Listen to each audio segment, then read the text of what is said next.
묵도하시겠습니다.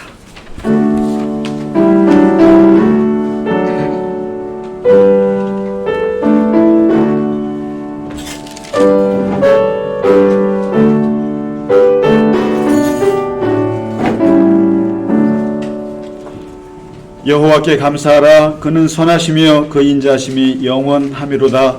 우리를 비천한 가운데서도 기억해 주신 이에게 감사하라. 그 인자하심이 영원하미로다. 하늘의 하나님께 감사하라. 그 인자하심이 영원하미로다. 아멘. 우리 이 시간 사도신경 함께 고백함으로 예배문을 열겠습니다. 나는 전능하신 아버지 하나님 천지의 창조주를 믿습니다. 나는 그의 유일하신 아들 우리 주 예수 그리스도를 믿습니다. 그는 성령으로 잉태되어 동정녀 마리아에게서 나시고 본디오 빌라도에게 고난을 받아 십자가에 못 박혀 죽으시고 장사된 지 사흘 만에 죽은 자 가운데서 다시 살아나셨으며 하늘에 오르시어 전능하신 아버지 하나님 우편에 앉아 계시다가 거기로부터 살아있는 자와 죽은 자를 심판하러 오십니다. 나는 성령을 믿으며 거룩한 공교회와 성도의 교제와 죄를 용서받는 것과 몸의 부활과 영생을 믿습니다. 아멘.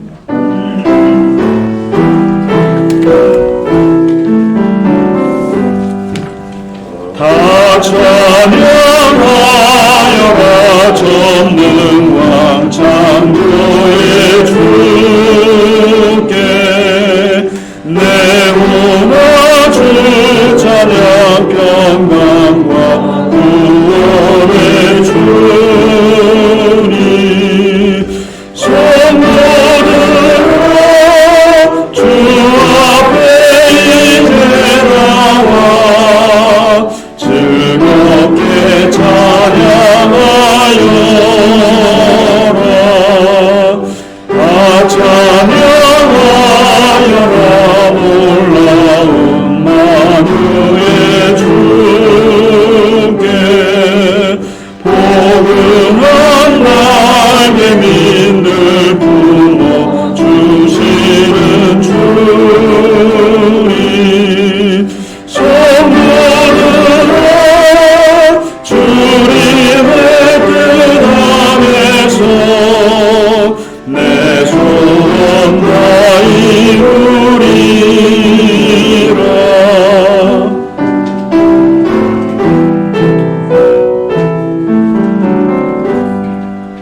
다 찬양하여라. 온몸과 마음을 바쳐 이 세상 만물이 주 앞에 하나와 찬양 성도들아 기쁘게 소리 높여 영원히 찬양하여라.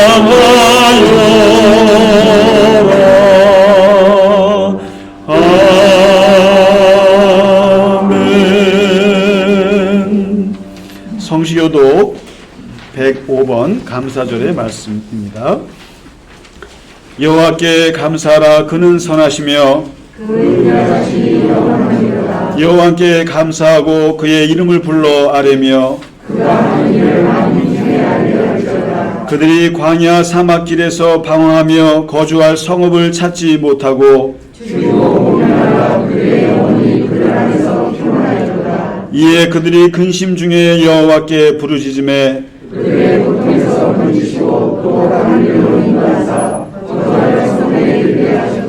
여호와의 인자하심과 인생에게 행하신 기적으로 말미암아 그를 찬송할지어다.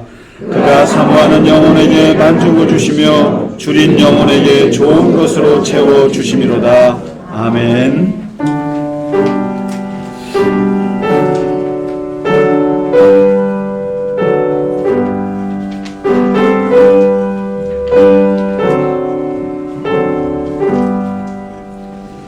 찬양 성부 성자 성령 성삼위일체께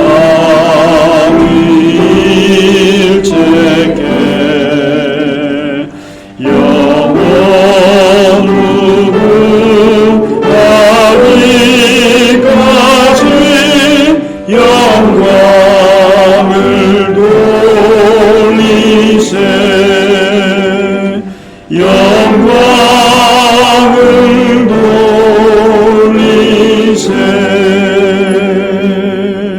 아멘.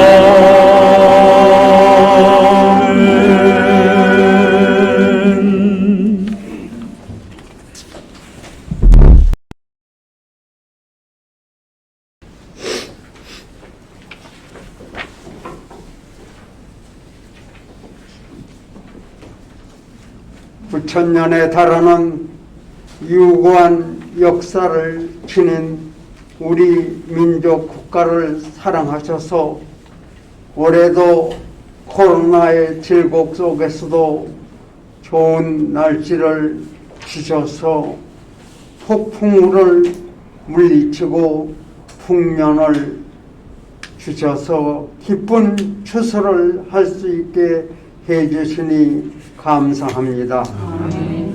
아직도 이 지구상에는 헐벗고 굶주리는 사람이 많은데 풍족한 양식을 주시니 감사합니다. 하나님께 영광의 찬양을 올립니다. 믿음의 역사는 짧지만은 미국 선교사를 통해 들어온 기독교가 이 땅에 뿌리 내려 아시아에서 제일 가는 기독교 국가의 일원으로 예수님을 구주로 영접하게 해주신 감사합니다. 코로나의 위기가 닥쳤을 때 우리를 탈출케 하셔서 갈릴리 겨자나무를 교회를 세워 2주년이 되고 세 번째 추수감사절 예배를 드리오니 하나님 기쁘게 받아주시옵소서. 아멘. 비록 적은 수이고 미약하지만은 우리 민족과 온 누리를 화평으로 이끄는 강하고 담대한 공동체가 될 수 있으리라 굳게 믿고 다시 한번 감사와 찬양을 올립니다. 아멘. 600여 년 전 영국을 탈출한 청교도들이 불모의 땅 미국의 뉴 잉글랜드에 도착, 악천후 속에서 씨를 뿌리고 취수하여 토착민들과 어울려 화평의 찬양과 예배를 드리던 그 고귀한 믿음을 이어받아 늘 감사를 드리는 크리스찬이 되게 하여 주시옵소서. 아멘. 세계에서 가장 못 살던 우리나라가 지금은 잘 사는 나라로 세워주셨습니다. 우리나라가 예수님을 받아들이지 아니하였던들 있을 수 없는 일이었음을 확인하고 다시 한번 감사를 드립니다. 그러나 지금은 또다시 우리 민족은 나태해지고 너무 편안해지고 있습니다. 입을 것이 없고 먹을 것이 없고 살 것이 없고 오랫동안 중국과 일본에 예속되어 질곡의 세월을 보내었던 것을 잊고 있습니다. 일제압제 속에서도 3.1 운동을 주도했던 것이 기독교인이고 바로 우리의 선배들이었습니다. 북한의 기독교인들은 지하교회에서 숨어서 기도하고 있습니다.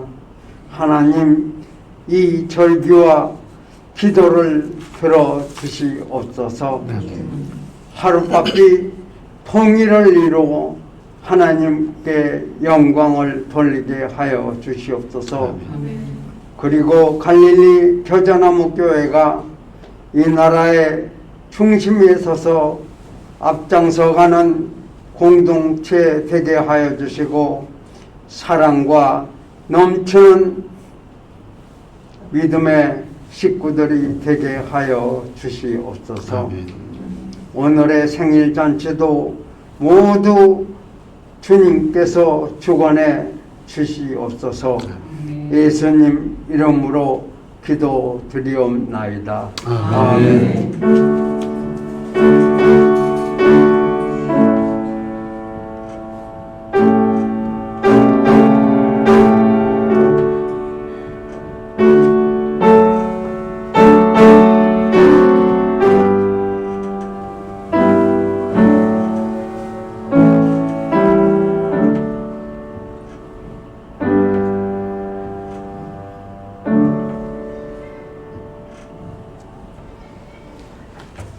아멘.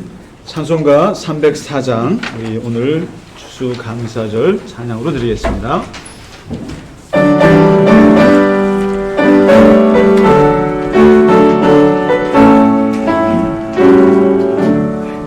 그 크신 하나님의 사랑 말로다 영영 못하네. 적도 모든 별을 넘어 이 낮고 낮은 땅 위에 그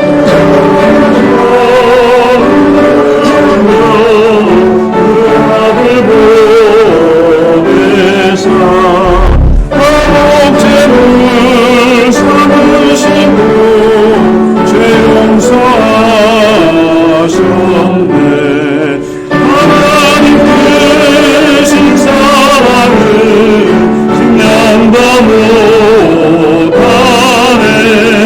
영원히 변치 않는 사랑 선보여 찬양하세.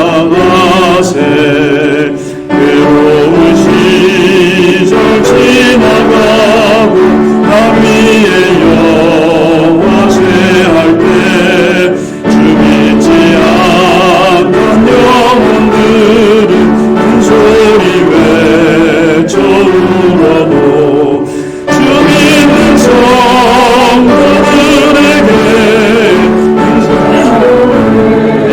베푸사 우리의 죄 사했으니 은혜 잊을까.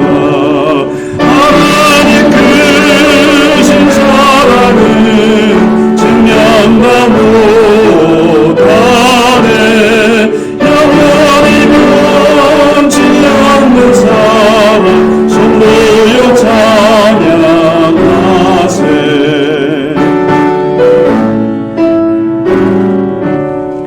하늘을 푸른 날이 삼고 바다를 먹물 삼아도 한없는 하나님의 사랑 가기로 갈 수 없겠네. 하나님의 크신 사랑 그 어찌 닿았을까. 저 하늘로 비싸고 채우지 못하리. 하나님 크신 사랑은 증량도 못하네. 영원히 변치 않는 사랑 선보여 찬양하세. 아멘. 네, 교회 소식을 몇 가지만 전해드리겠습니다. 먼저 오늘은 추수감사절 및 교회 창립 2주년 감사 주일이 되겠습니다. 우리가 벌써 2살이 됐고요. 이제 추수감사절은 아까 장로님 기도하셨던 것처럼 3번째입니다. 저는 우리가 뭐 우연이라고 말할 수도 있지만 하나님의 섭리라고 생각하는데, 창립주일이 추수감사주일이라고 하는 것은 마치 아까 청교도가 미국에 도착을 해서 그들이 고생해서 농사를 지어서 첫 열매를 드렸던 그 추수감사절이 이제 11월 셋째 주거든요. 그 날이 곧 그들의 창립일이었던 거죠, 어떻게 보면. 그래서 이 생일에는 하나님 앞에 다른 것 없고 감사하는 절기를 맞는다는 게 너무너무 소중하다고 생각합니다. 우리가 어렵게 시작을 했고 또 교회가 생기리라고는 생각을 못했었는데 정말 이것저것 하나님의 섭리 가운데 어려운 가운데서 하나님께서 교회를 세워주셨고 또 이름을 저 이스라엘의 변방에 있는 갈릴리 땅에서 자라는 숲을 아무도 돌보지 않는 그 겨자씨 그 숲풀의 이름을 따서 그 작은 숲풀이 자라서 많은 새들이 와서 깃드는 그 가지나무, 가지 많은 나무, 그 겨자나무가 되기를 꿈을 꾸면서 우리가 교회 이름을 갈릴리 겨자나무 교회라고 했습니다. 어떤 분들은 글자가 9자라고 시대에 안 맞는다고 하지만 우리 장로님 말씀하셨듯이 요즘엔 긴 게 더 좋은 시대입니다. 그래서 네이버를 치시면 갈릴리 겨자나무 교회는 우리 교회밖에 없어요. 어디도 없는 이름입니다. 갈릴리 겨자나무 교회. 그래서 저는 너무 이름이 좋고요. 그리고 거기에 아무도 돌보지 않는 나무를 예수님께서 이렇게 찝으셔서 세우셨다고 하는 그 의미가 저는 너무 좋아요. 그리고 예루살렘이 아니라 갈릴리 변방의 것이 세계의 중심이 되는 그 예수님의 그 비전이 숨어 있는 곳이 갈릴리고 또 겨자나무 이 상상의 나무를 우리가 꿈꾸는 교회입니다. 그래서 맨 앞에 주보에 보시면 우리가 모든 공동체가 세워지면 그 공동체에 자기 비전이 있습니다. 꿈꾸는 가치가 있거든요. 그래서 다른 건 몰라도 십계명과 또 주기도문과 사도신경 다 외우시고요. 또 한 가지 우리 갈릴리 겨자나무 교회 공동체 고백문까지 외워주시면 감사하겠습니다. 아직 못 외우시죠? 네, 저도 못 외워요 사실. 말이 그렇지. 그래서 한 달에 한 번씩 우리가 읽습니다만은 이게 굉장히 십계명 같은 구조예요. 그 앞에 부분은 신앙 부분이에요. 그리고 뒤에 부분은 윤리 부분이거든요. 그래서 우리는 삼위일체 하나님을 믿고 또 교회를 예수 그리스도께서 주인이라고 하는 것을 고백하고요. 이게 중요한 얘기입니다. 그리고 예배와 말씀과 기도, 이것은 신앙의 세 축이에요. 그래서 항상 우리가 코로나 때도 다른 건 못해도 예배만큼은 지키자. 뭐 다른 건 못해도 주일 예배 영상으로라도 예배를 드리자. 그리고 말씀을 항상 읽자. 그리고 기도하는 생활을 하자. 이거면 사실 다 돼요. 그리고 뒤에 부분은 윤리인데요. 나눔. 혼자 갖지 말고 나누자. 그리고 섬기자. 조용히 섬기자. 티나지 않고 섬기자. 그리고 겸손이라는 것이 하나님 나라 천국 가는데 가장 중요한 또 덕목입니다. 겸손한 것. 그리고 우리의 소득의 10%를 꼭 이웃을 위해서 쓰자. 선교를 위해 쓰자. 그리고 무엇보다 오늘날 교회 공동체가 꼭 쇄신되어야 될 것 중에 하나가 포용 정신입니다. 누구나 받아들일 수 있는 숲과 같은 그런 정신. 그래서 이런 참 아름다운 가치를 가지고 출발을 했습니다. 우리가 이것을 다 이루지 못해도 늘 우리 갈릴리 겨자나무 교회만 오시면 우리는 이런 가치를 추구하는 교인이다. 또 늘 부족하지만 그런 꿈을 꾸고 같이 가시면 좋겠습니다. 여러분 여기 보시면 주보에 보시면 2년 동안에 참 걸어왔던 작은 역사들이 있어요. 그래서 뭐 많지는 않지만 소소하게 우리가 이렇게 하나씩 이루어 갔던 것들을 이렇게 적습니다. 적고 정리를 했는데 한번 읽어보시고 여기 보면 뭐 카니발도 사고요.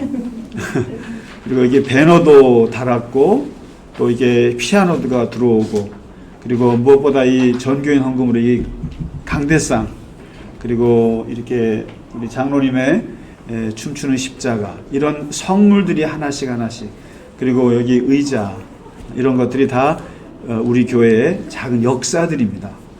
그리고 부족하지만 뭐 이렇게 해외 선교사님 조금 도와드리고 우리 또 탈북학교 조금 도와드리고 또 우리 교우들 같이 또 나누고 우리가 할 수 있는 그런 것들을 조금씩이라도 해 나가고 있습니다. 이제는요 교회가 대형화되는 시대는 이제는 끝이 났어요. 여러분 그거 들으셨어요? 여의도 순복음교회 이영훈 목사님도 교회를 50만을 이제 100개 교회로 쪼갤 마음을 갖고 계세요. 그리고 이미 분당 우리 교회 이찬수 목사님은 30개 교회로 쪼개기 시작했어요. 이게 지금 시대의 흐름이에요. 대형화되는 것은, 그래서 여러분 우리 교회가 커서 몇천 명 이런 꿈은 꾸지 마세요. 아예. 그리고 작더라도 알차고 우리가 할 수 있는 하나님의 일이 있습니다. 그래서 하나님의 사랑을 같이 담아내고 그런 교회가 됐으면 좋겠습니다. 그런 교회가 되리라 믿습니다. 네, 그리고 한 분 한 분이 다 그런 일들을 하고 계시고 한 분 한 분 때문에 우리 교회가 하나님께서 하나님의 영광이 임하는 교회가 될 줄로 믿습니다. 그래서 오늘은 특별히 이제 생일을 맞았기 때문에 그냥 갈 수 없잖아요. 그래서 몇 가지 작지만 행사를 준비를 했는데 생각지 않게 오늘은 먼저 우리가 코로나 때문에 평소에 찬양을 많이 못했던 게 있어서 우리 지휘자님한테 한 3곡 정도 먼저 같이 감사 찬양을 좀 불러보자. 그래서 이제 오늘 이 곡도 너무 좋은 것 같아요. 오늘 이 곡도 같이 부르고요. 그 다음에 우리 갈릴리 겨자나무 교회가 낳은 세계적인 가수 이창림 집사님께서 오늘 특별히 2곡 정도 아주 가볍게 한번 좀 찬양을 해주시고 그리고 생각지 않게 우리가 모시게 됐는데요. 여러분 오카리나 아시죠? 근데 오카리나 연주자 중에 세계적인 오카리니스트가 있습니다. 저도 몰랐어요. 근데 우리 박봉규 선생님이 오늘 우리와 함께 했습니다. 이분은요, 사실은 제가 조금 훔쳐봤는데, 어머니께서 서원 기도를 하셔갖고 목사 만들려고 했는데, 그래서 어머니의 기도대로 신학교까지 가셨는데, 거기에서 오카리나를 만나신 거죠. 그래서 거기에 푹 빠지셔서 그 세계에 아마 제가 듣기로는 일본의 아주 유명한 전설적인 예술가가 있는데 그분이 웬만하면 협연을 안 하시는데 유일하게 협연했던 분이 우리 오늘 박병구 선생님이신데요. 제가 얘기한 거 좀 맞죠, 집사님? 명성교회도 집사님으로 계시고 죄송합니다. 죄송합니다. 광림교회 맞아요. 광림교회. 그래서 오늘 이렇게 귀한 분을 모시게 됐습니다. 그래서 이따가 같이 오늘 추수감사절 감사 행사를 하고요. 그리고 오늘 식사도 평소에 우리가 7,000원, 8,000원짜리 먹었는데 오늘은 무려 2만원짜리 식사를 하게 됐습니다. 오늘 생일이라고 그것도 멀리 안 가고 여기 네오트로에 해서 지금 세팅을 다 했어요. 그래서 오늘 같이 예배 끝나고 생일 잔치를 하도록 하겠습니다. 그리고 오늘 좀 많이 좀 오시라고 했어요. 그래서 우리 오늘 싱크 탈북 사역하시는 우리 손문경 권사님, 김혜수 집사님 오셨습니다. 우리 박수로 환영해 주셔도 될까요? 네. 일어나지 않으셔도 돼요. 예, 그리고 또 저 필리핀에 우리 그 양한갑 선교사님을 돕고 계시는 그 송재선 장로님이 계신데 그분도 예배 후에 오기로 하셨어요. 이따 한 11시 반쯤에 오셔서 식사 같이 좀 초청을 했고요. 그리고 우리 최순희 권사님 오랜만에 오셨습니다. 반갑습니다. 그리고 무엇보다도 우리 지명문 집사님 못 봤는데 아드님이 이렇게 오셨어요. 그때 우리 이 아드님이 그때 저거 아니고 그쵸? 방송 장비 그 아드님은 다 둘째 아드님이죠. 얼굴이 매우 익어요. 고맙습니다. 박수로. 네, 우리 최현태 권사님도 오랜만에 오셨습니다. 예, 고맙습니다. 너무 반갑습니다. 예, 우리 이 시간에 오늘 갈릴리 추수감사절 찬양 하나님께 드리고 같이 말씀 나누도록 하겠습니다.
너무들 잘하시는 것 같아요. 네, 감사합니다. 네, 오늘 우리에게 주신 하나님의 말씀 같이 보도록 하겠습니다. 5월 13일일 거예요, 아마. 5월 13일부터 사도행전을 우리가 읽고 말씀을 나누었는데, 오늘이 사도행전 28장 마지막입니다. 굉장히 저는 좀 신기하게 생각을 하는데, 우리 2주년 창립주일에 사도행전 마지막 장 끝절을 하게 됐어요. 그래서 5월, 6월, 7월, 8월, 9월, 10월, 11월 무려 7개월 동안을 이 사도행전 강해를 같이 했는데, 오늘 마지막 장의 마지막 구절 두 구절만 같이 읽도록 하겠습니다. 이 구절이 굉장히 의미심장한 구절인데요. 같이 한 목소리 읽겠습니다. 바울이 온 이태를 자기 셋집에 머물면서 자기에게 오는 사람을 다 영접하고 하나님의 나라를 전파하며 주 예수 그리스도에 관한 모든 것을 담대하게 거침없이 가르치더라. 아멘. 사도 바울이 이제 그 예루살렘으로 들어갔다가 거기에서 유대인들로부터 엄청난 고소와 협박과 살해 위험을 당하고 거기에서 다행스럽게도 로마 시민권자라는 게 밝혀지면서 로마 총독들, 천부장들, 백부장이 바울을 가이사랴 그 총독 관저에 2년 동안 보호 겸 구류한 상태로 묶어놨었죠. 그리고 재판을 하려고 했지만 실제로 제대로 되지 않아서 바울은 가이사에게 상소를 합니다. 더 이상 예루살렘에서 재판을 받지 않고 나의 꿈은, 나의 인생의 마지막 꿈은 로마.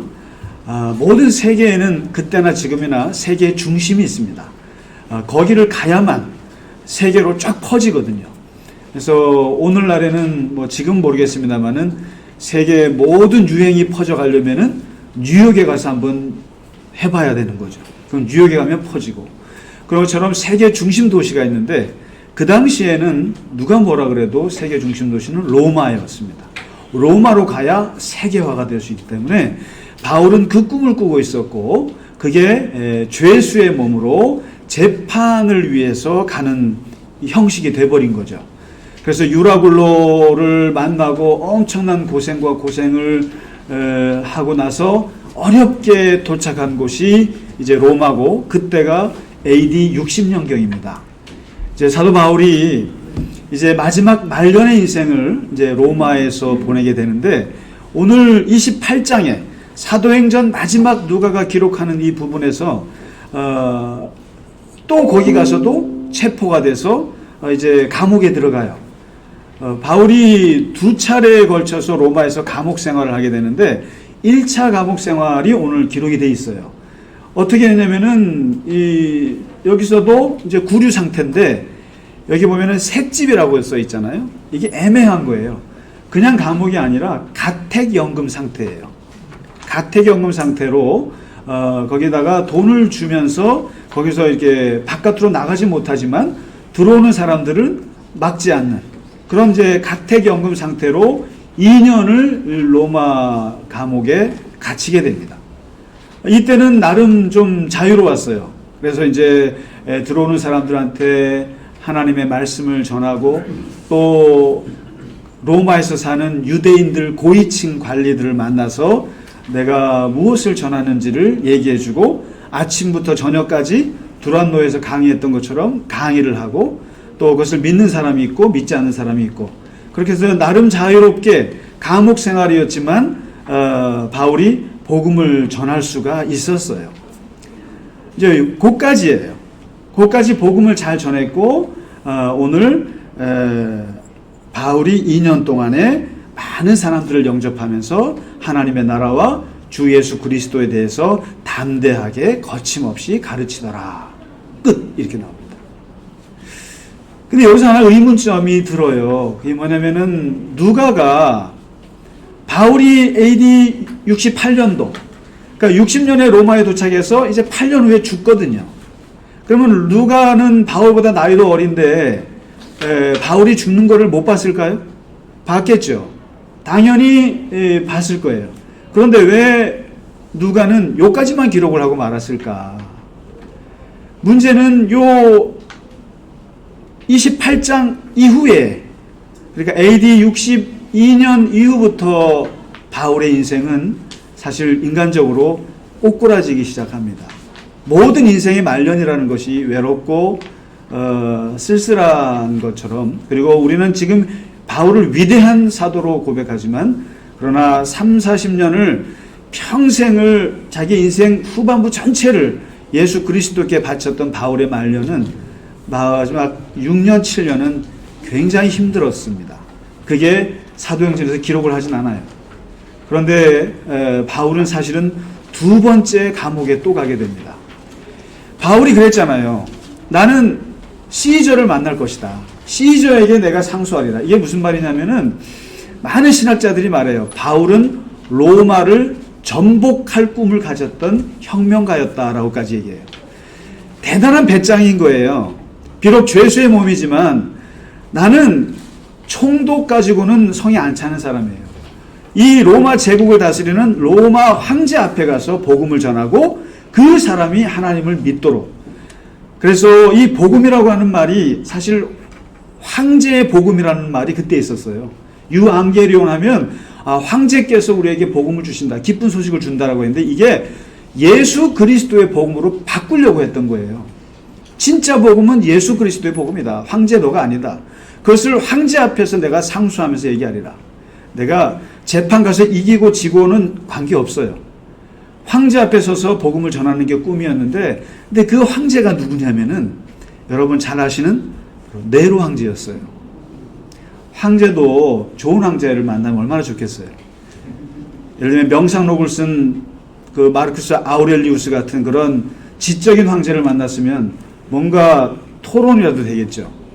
근데 그 당시에 바울이 상수했던 시저가 네로였고 근데 마침 로마에 도착하여서 한 4년 후에 어떤 일이 발생하냐면은 여러분 잘 아시는 로마 대화재가 발생합니다. 불이 나요. 불이 났는데 유독 불에 안 탄 지역이 있는데 그 지역이 바로 유대인 지역이었습니다. 기독교인 지역. 그리고 이 화재 때문에 이 모든 화살이 네로가 받게 됐어요. 그래서 그때 뭐가 필요합니까? 희생양이 필요하죠. 왜 유대인들만 안 탔느냐? 너희들이 방화범이 아니냐? 그래서 그 유대인 구역만 안 탔다는 이유로 이제 네로 황제가 유대인과 기독교인을 박해하고 거기다가 희생양을 만들기 시작하죠. 이제 이 피바람이 불기 시작하는 분위기에서 초반에 바울이 편안하게 복음을 전했던 것과는 달리 다시 투옥이 되는데 이게 유명한 마머틴 감옥이라는 곳입니다. 그래서 제가 이게 로마를 한번 가보고 싶어요. 마머틴 감옥에서는 그건 지하 감옥이에요. 거기서는 너무 춥고 외롭고 그리고 아주 고통스러운 감옥이었는데 이때부터 바울의 솔직히 아무리 사도 바울이라 할지라도 인간 아닙니까? 사람이라는 게 감정의 동물인데 이때부터 바울이 힘들어하기 시작해요. 그리고 이제 AD 64년에 로마 화재가 나고 그다음에 AD 66년에 유대인들이 반란을 일으켜서 더 미움을 받게 돼요. 이러면서 이제 본격적으로 기독교 박해가 시작이 되는 때가 네로 황제 때부터 시작이 돼요. 그때 사도 바울이 로마에서 투옥이 됐고 이때 투옥은 진짜 지하 감옥에서 고생을 하게 되는데 여기에서 바울이 무엇을 하냐면은 편지를 써요. 무려 4통이나 쓰고 5통이나 써요. 에베소서를 쓰고 빌립보서를 쓰고 빌레몬서를 쓰고 골로새서를 써요. 그리고 마지막으로 쓴 게 디모데 후서에서 이제 마지막 인생의 외로움을 표현하는 게 있어요. 한번 읽어보세요. 눈물 나는 책이에요, 이게. 그러니까 이게 이제 뭐냐면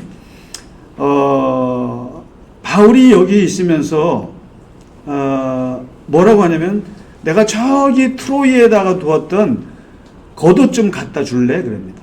겉옷 좀. 이게 무슨 말이냐면은 너무 추운 거예요. 감옥 생활이. 너무 춥고 그러니까 옷 좀 달라고. 잠을 못 자니까. 그러면서 더더군다나 신체적으로 쇠약해지기 시작했고 그리고 정신적으로 이때가 아주 힘들었습니다. 뭐냐면 동역자들이 배신을 하고 떠나가요. 여러분 이게 같이 있던 사람들이 이게 돌아섰을 때 여러분 당해보셨죠? 안 당해보셨나요? 아니면 여러분은 배신만 해보셨어요? 배신하면 그건 기분이 괜찮죠. 아니 그것도 마음이 아픈가요? 근데 배신을 당해보는 이게 우리가 모든 기독교인들은 배신을 당해보는 운명이에요. 예수님이 그러셨고 바울이 그렇고 근데 바울이 배신을 당했던 그 이름들을 다 기록을 해요. 근데 이 배신자 이름은 다 기록해야 됩니다, 여러분. 그래서 뭐냐면 부겔로, 허모게네, 후메네오, 빌레도, 그리고 데마, 알렉산더. 이 중에 가장 상처를 준 사람은 데마였습니다. 데마. 이 사람은 세상으로 떠나버렸어요. 가치가 많지 않다. 바울이 걷는 길이 나는 싫다. 이게 했는데 그래서 나와 함께한 자가 하나도 없고 나를 다 버렸다. 이 고백을 해요. 이 복음의 사도이지만 그러나 자기를 버렸던 사람들이 기록을 합니다. 다 나를 버렸노라. 또 바울이 약간 시간이 될 때 아시아 에베소 있지 않습니까? 터키에 가서 또 한 번 전도한 적이 있어요. 근데 그 아시아 내가 7교회를 만들었던 두란노 3년 동안 내가 에베소에서 했던 그 사람들 다 나를 버렸다는 거 너가 알고 있지? 디모데 후서에 기록이 돼 있어요. 다 나를 버렸어. 내 옆에 있는 사람은 2사람밖에 없어. 노예 출신의 동역자 오네시모. 얘 하나랑 그 다음에 끝까지 나를 지켜주는 누가. 얘밖에 없어. 다 떠나갔어. 그러면서 마지막 여기서 바울이 이제 인생의 말년에 죽음을 직감하는 내용을 써요. 저는 이 구절을 장례식에 갈 때마다 특히 인생을 정말 멋있게 사신 분에게만 쓰는 본문인데 아무에게 못 써요. 근데 이 본문은 이 바울과 같은 삶을 살았던 교인들 몇 명 안 됩니다. 근데 그분들에게만 쓰는 본문인데 이제 전제와 같이 이 전제가 뭐냐면은 희생 그 제물 드릴 때 부어지는 희생 제물의 이름이 전제예요. 그러니까 희생 제물을 이렇게 죽여서 붓지 않습니까? 내가 이 전제 희생 제물과 같이 이제 내가 부어졌고 내가 나의 떠날 시간이 가까이 온 것 같다. 내 죽음이 이제 임박한 것 같다. 예. 그러나 나는 선한 싸움을 내가 인생 다 싸웠다. 30여 년 동안 내가 주 예수 그리스도를 만나서 3번, 4번에 걸친 세계 선교 여행을 하고 이제 로마 감옥, 이 마머틴 감옥에서 내 인생의 모든 걸 다 싸웠다. 그리고 나의 달려갈 길을 내가 다 마쳤고 그리고 그 가는 길 속에서 나는 믿음을 난 지켰다. 믿음을 지켰다. 이제 나는 내 후로는 나를 위하여 하나님이 주실 의의 면류관이 예비된 것을 나는 확실히 안다.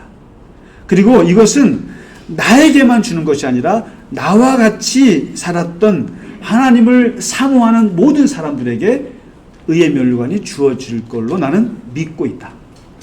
그러면서 나는 이제 죽을 것 같고, 그러나 죽음 이후에 올 주님이 나에게 주실 의의 면류관을 바라본다. 말이 좋아 의의 면류관이지, 지금 현실적으로는 바울은 너무너무 외롭고 고통스럽고 춥고 배고프고 고통스러운 감옥에서 지금 이 편지를 쓰는 거예요. 그리고 이제 AD 68년이 됐을 때 그야말로 네로 황제의 그 기독교 박해가 본격화되고 휘몰아치고 할 때 이제 모든 기독교의 지도자들은 다 끌려 나오기 시작하는데, 대표적인 사람이 누굽니까? 바로 사도행전 전반부를 차지했던 사람이 베드로죠. 그리고 사도행전 후반부를 장식했던 사람이 바울이에요. 유대인의 선교의 중심이 베드로라고 하면은 이방인 선교의 중심은 바울이에요. 초대교회의 가장 양대 지도자를 말하면 베드로와 바울입니다. 이 두 사람이 AD 68년 같은 해에 이제 끌려 나와서 사형을 당하는데, 베드로는 십자가에 거꾸로 매달려 죽게 됩니다. 그리고 바울은 십자가에 죽일 수는 없어요. 십자가는 극형이기 때문에 로마 시민권자는 십자가형은 피해요. 그래서 참수형을 당하죠. 참수형을 당했는데 로마 외곽 지역으로 끌려가서 참수형을 당하는데, 모든 영적으로 이 경지에 이른 사람들은 항상 기적들이 있어요. 신비한 기적들이 있는데 사도 바울의 죽음에도 이야기가 하나가 있어요. 그게 뭐냐면, 바울의 목을 쳤을 때 그 머리가 튀면서 3번 땅을 튀었는데, 한 번 튀고 나서 지나가는데 물이 솟고, 또 2번 튀었을 때 거기에 또 물이 솟고, 또 3번 또 해서 물이 솟고, 그래서 3번 물이 솟았다고 해서 트레폰타네, 세계의 분수라고 하는 이름이 거기에 생겨났어요. 그래서 거기에 새 분수 교회가 지금 있습니다. 가보고 싶지 않으세요? 우리 언제 한번 가요. 그래서 바울의 그 죽음의 현장에 교회가 세워졌습니다. 트레폰타네에서. 그러니까 바울은 사실은 마지막 말년 동안에 인생이 비참하고 굉장히 외롭고 쓸쓸하게 인생을 보냈고, 결국에는 하나님 앞에서 순교로 인생을 마감했어요.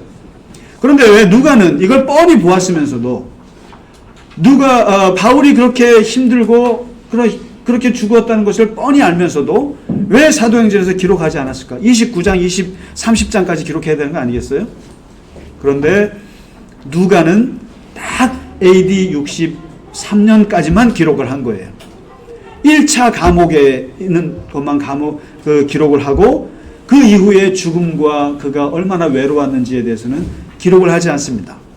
저는 그게 너무 궁금했어요. 왜 그랬을까? 왜 바울의 죽었던 걸 다 알면서도 누가는 왜 여기까지만 기록했을까? 그런데 제가 내린 결론은 30절과 31절이 이게 사도행전의 모든 사도 바울이 꿈꾸고 가지고 있었던 그의 사역의 가장 핵심 가치, 핵심 정신을 담고 있는 게 오늘 30절과 31절이에요. 그리고 이것은 초대교회가, 더 나아가서는 기독교가, 사도행전적 교회의 모든 교회가 꿈꾸고 해야 할 정신을 담고 있는 게 30절과 31절이에요. 그것을 누가는 바울의 죽음으로 흐리고 싶었던 것 같지가 않아요. 그리고 바울이 외롭고 인간적인 것들을 일단은 그것은 그거고, 중요한 것은 하나님의 백성들이 어떤 꿈을 가지고 갈 것인가를 요약적으로 마지막 구절에다 심어놨어요. 그게 뭐냐면 2가지예요. 하나가 무엇을 할 것이냐, 그리고 어떻게 할 것이냐. 초대교회는, 기독교는, 크리스찬들은 무엇을 하며 살 것이냐 했는데, 바로 31절에 다 나와 있어요. 하나님의 나라, 그리고 주 예수 그리스도에 관한 모든 것, 이것을 전하는 것이다. 하나님의 나라. 이게 예수님께서 오셔서 우리에게 가장 강조하셨던 것이 하나님의 나라. 성령이 내게 임하여서 가난한 자에게 복음을 전하고 포로된 자가 자유케 되고 그리고 눈먼 자가 회복이 되고 억눌린 자가 해방이 되는 이러한 생명과 치유와 평화와 이러한 가치들이 살아나는 이러한 나라, 하나님이 다스리는 나라, 이것을 전파하는 것이죠. 그리고 그 하나님의 나라는 예수 그리스도를 통해서밖에 올 수 없고, 예수 그리스도는 뭡니까? 십자가와 부활밖에 없잖아요. 그분은, 기독교는 누가 뭐라 해도 고난과 영광이에요. 고난과 영광이에요. 이 두 가지가 예수 안에 있고 예수 그리스도를 통해서 하나님 나라가 오고, 이것을 사도 바울이 평생을 전했고 기독교인들이 이것을 전하며 살고 모든 기독교가 2000년 동안 꿈꾸는 것이 바로 하나님의 나라예요. 하나님의 나라는 죽어서 가는 나라는 두 번째 나라예요. 첫 번째 나라는 우리에게 임하는 나라예요. 우리가 사는 곳에서 어떻게 죽어가는 생명이 살아나고 눈 어두운 사람들 눈을 뜨게 해주고, 그리고 사람들, 억눌린 사람들을 자유케 해주는 하나님의 나라가 가는 곳마다 그런 생명의 역사들이 나타나는 거, 이거거든요. 바울이 무슨 예수 천당 불신 지옥 이런 간단한 얘기가 아닙니다. 예수 그리스도를 통해서 이 땅에 온 하나님의 나라는 우리에게 고난 속에서도 영광이 있고, 영광은 고난을 통해서 이루어진다고 하는 이 복음을, 이걸 가지고 사도행전은 끝까지 전하겠노라. 근데 어떻게 전할 거냐? 두 번째, 이걸 말합니다. 31절 끝에 담대하게, 그리고 거침없이. 너무 멋있지 않아요? 담대하고 거침없이. 파레시아스. 담대하다라는 말이 confidence라는 거죠. 확신을 가지고, 변함없이, 그 믿음을 가지고, 그 확신을 가지고 하나님 나라에 대해서 담대하게 얘기하고, 그리고 거침없이. 이 거침없이라는 말이 너무 좋아요. 아코르토스. 어떠한 방해에도 불구하고 변함없이 지속적으로 거침없이 하나님의 나라를 전파하더라. 그러니까 바울은 인간적으로 매우 쓸쓸하게 감옥에서 결국 순교를 당했지만, 그러나 그 기독교의 바울의 정신 속에는 하나님의 나라와 주 예수 그리스도에 관한 모든 것, 이것이 내 삶의 내용이고, 그리고 이것을 담대하고 거침없이, 변함없이, 확신을 가지고 어떠한 방해에도 불구하고 끝까지 가노라. 이게 뭐예요? 누가는 모든 초대교회예요.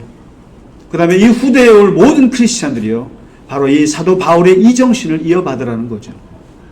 우리의 모든 내용은 하나님의 나라가 내 속에, 가슴 속에 있고, 이 하나님의 나라를 어떻게 믿음을 가지고 담대하게, 그리고 거침없이, 변함없이, 지속적으로 끝까지 전할 것을 얘기해 주는 것이, 이것이 사도행전의 정신이고 사도행전의 영성인 거죠.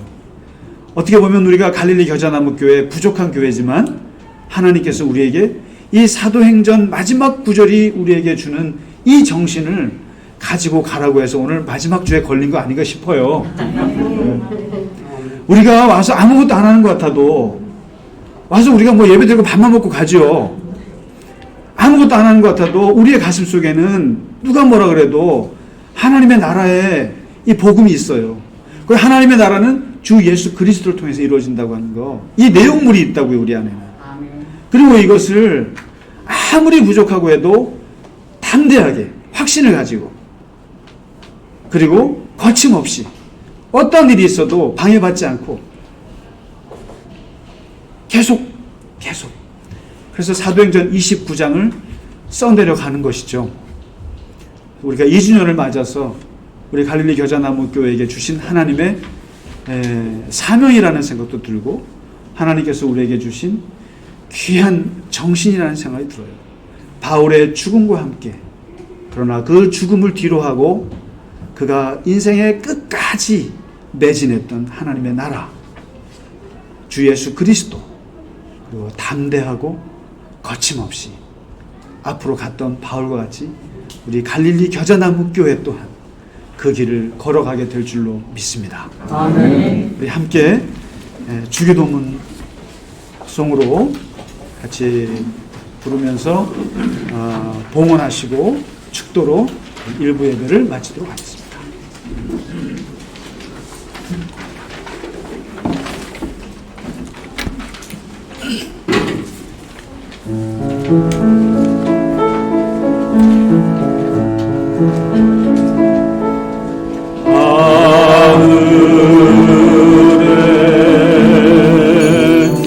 하늘에 계신 아버지 이름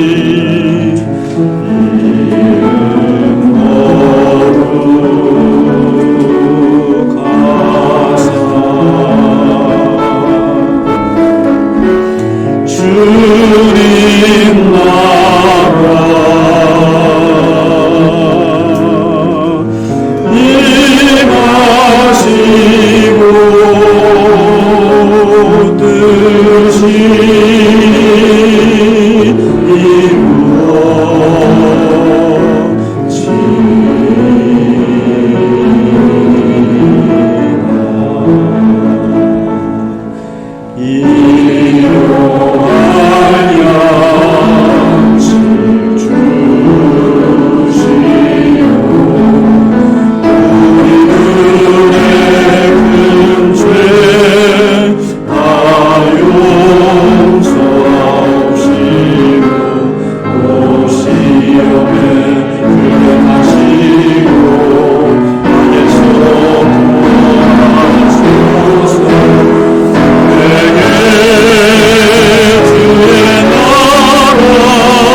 임하시고 뜻이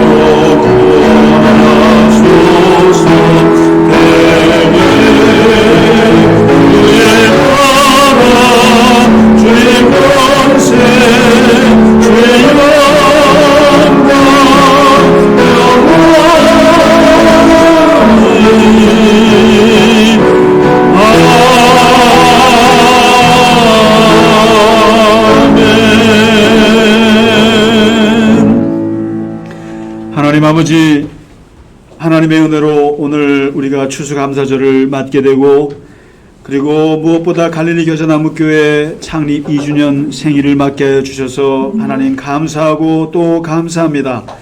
하나님, 아무것도 없는 우리에게 하나님께서 하나님의 교회를 세워주시고, 또 하나님의 교회를 통해서 2년 동안 이것저것으로 채워주시고 또 붙여주시고 동행해 주시고 저희를 함께 해주셔서 하나님이 영광 받으시고 저희들에게 복 주시고 인도해 주신 아버지 하나님 감사하고 또 감사합니다.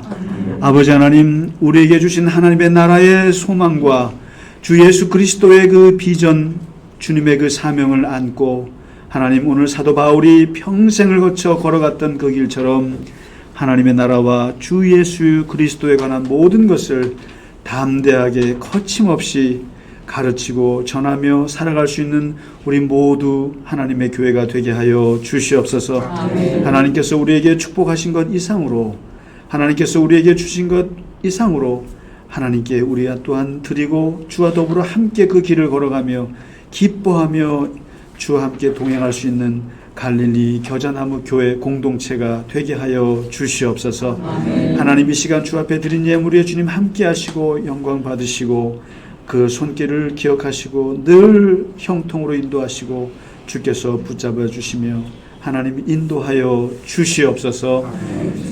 이제는 우리 주 예수 그리스도의 크신 은혜와 하나님 아버지의 지극하신 사랑하심과 성령의 감화, 감동, 위로, 교통하심이 오늘 추수감사절과 창립기념주일 예배를 주 앞에 감사하며 드리며 주와 더불어 늘 승리하며 살아가기를 원하는 갈릴리 겨자나무 교회 모든 교우들 머리 위에 이제로부터 영원까지 함께 하시기를 간절히 축원하나이다.